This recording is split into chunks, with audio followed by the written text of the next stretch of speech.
Hi guys, welcome back. I haven't done a video in a while because honestly it's the summer and so I've been running around. Family comes in town to my sister's house, so I've been driving back and forth from Georgia to South Carolina, and then when I am home it's either raining or I have errands to run. Plus the fact that the last, I don't know, maybe the last video or the video before the last one I just made, I've made a whole ton of like soup, and then after that I made beef stew. So my husband and I still have containers of that left. So I really haven't had to use my solar oven. So today was the first day that it was fairly sunny, and I like to use my solar oven whenever it is sunny just to kind of get ahead on the days when it is cloudy and rainy. So then I don't have to actually turn on my real oven. So I just try to do all of my cooking that I possibly can in my solar oven.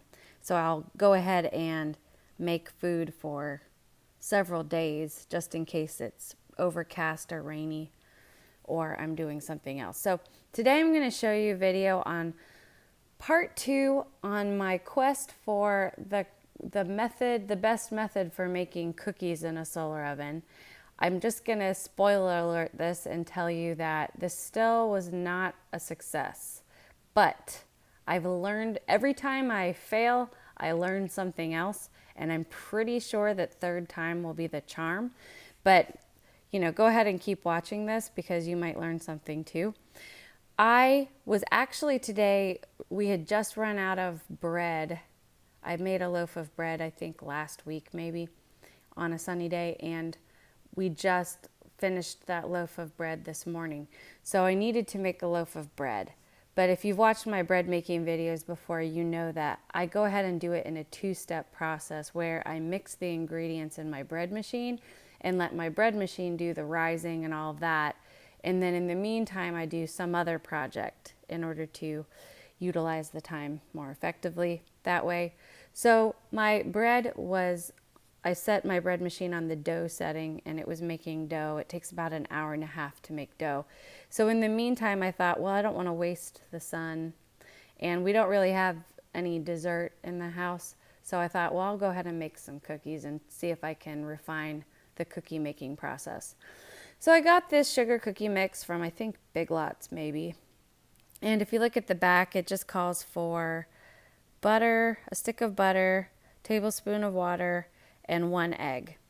And, this addition of an egg, I was thinking, well, maybe I'll be okay. Because if you remember my last cookie making video, the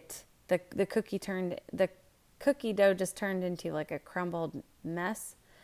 It was still edible, so we still ate it, but it just wasn't holding together. So I thought, well, maybe this time with the egg, it'll hold together, and that'll be what I needed to do. And I also decorated them with these little sprinkles. All right, so this is what happened. I put I don't know if you can tell, I have that cast iron pizza pan on the bottom. I actually had that heating in the sun while I was making the dough just to get it to preheat. Then I have this, it's actually a grill sheet, this black silicone sheet. It's used for grilling when you want to grill like vegetables, but you don't want them to fall through the grate of your grill. That's what this sheet is for, but it's black. So that's I got it specifically so I could make things like cookies in my solar oven. So that's what that was for. So I set the cookies in the sun, and on the directions, it actually says, oh, I didn't take a picture of that. It said that the cookies need to cook at 350 for 9 minutes. Well, you can see the temperature is not, it's just pushing 200. And of course, this was after I had just put everything in there, so it's not up to heat yet. It never quite got to 300 for some reason. Maybe it was just so early in the day that the sun's rays weren't direct enough. I don't know. But I just thought, okay, well, I have about 20 minutes left on the bread dough situation. So 20 minutes should be enough time for it to bake. Well, it really wasn't. And I came back in 20 minutes. Oh, this is just another view of that initial photo. I came back in like 20 minutes, and this is what I came back to. They had all kind of glommed together, which is fine because I can still separate them. But you can see the thermometer is just kind of at 225. So really not quite hot enough, but, and I actually took the clear lid off, and the cookies were really mushy, like not even to the point of being done. And at this point, I just really wanted to get my bread in the oven.